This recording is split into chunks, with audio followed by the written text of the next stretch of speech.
higher fruit and vegetable consumption was found to be positively associated with muscle power in adolescents, but that's not who really needs it. What about the consumption of fruit and vegetables and risk of frailty in the elderly? Higher fruit and vegetable consumption was associated with lower frailty as well, in a dose-response manner, meaning more fruit, less frailty, and more vegetables too. But these were all observational studies, which can't alone prove cause and effect. What happens when you put foods to the test? Well, no positive influence ingesting chia seed oil on human running performance, but there was an effect found for spinach supplementation on exercise-induced oxidation stress. And by spinach supplementation, that meant they just gave some guys some fresh raw spinach leaves, 1 gram per kilo, so like a quarter of a bunch a day for 2 weeks. Then they had them run a half marathon. And they found that chronic daily oral supplementation of spinach, meaning like eating a salad, had alleviating effects on known markers of oxidative stress and muscle damage. Here's what happens when you run a half marathon without spinach: a big spike in oxidative stress, blood malondialdehyde levels that stays up hours or even days later. In the spinach group, the before and after 2 weeks of spinach doesn't seem to make much of a difference, but put the body under pressure, and then you can really see the difference. Your body is better able to deal with the stress. And if you look at the resulting muscle damage, as measured by creatine kinase leakage from your muscles, that's an enzyme that should be in your muscles, not leaking out into your blood, you start out at about 100 and go up to 200 after the half marathon right after, and 2 hours later.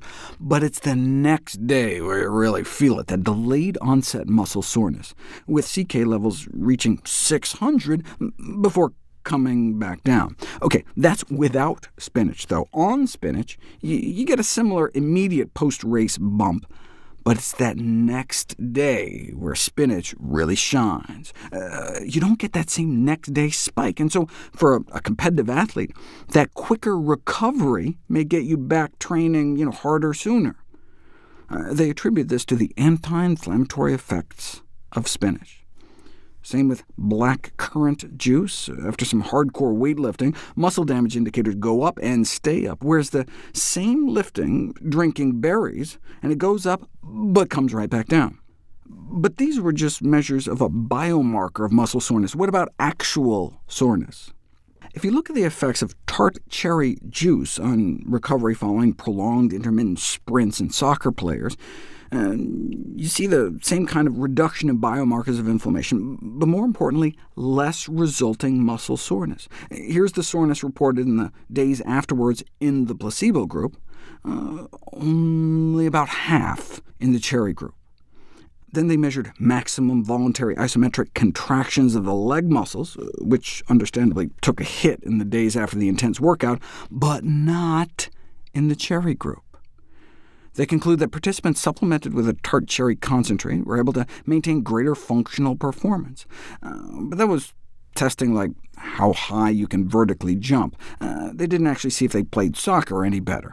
But this study on purple grape juice actually showed an ergogenic effect in recreational runners by promoting increased time to exhaustion, where you ramp people up on a treadmill and see how long they can go before collapsing.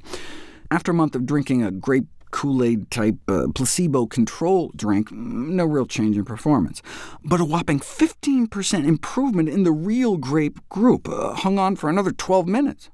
They used juice so they could make a matched placebo-controlled drink, but you can buy Concord grapes fresh, or tart cherries fresh, frozen, or water-packed in a can. I mix them with oatmeal, cocoa, and mint leaves for a chocolate-covered cherry-type sensation. You may want to try that for a few days before participating in your next big sporting event.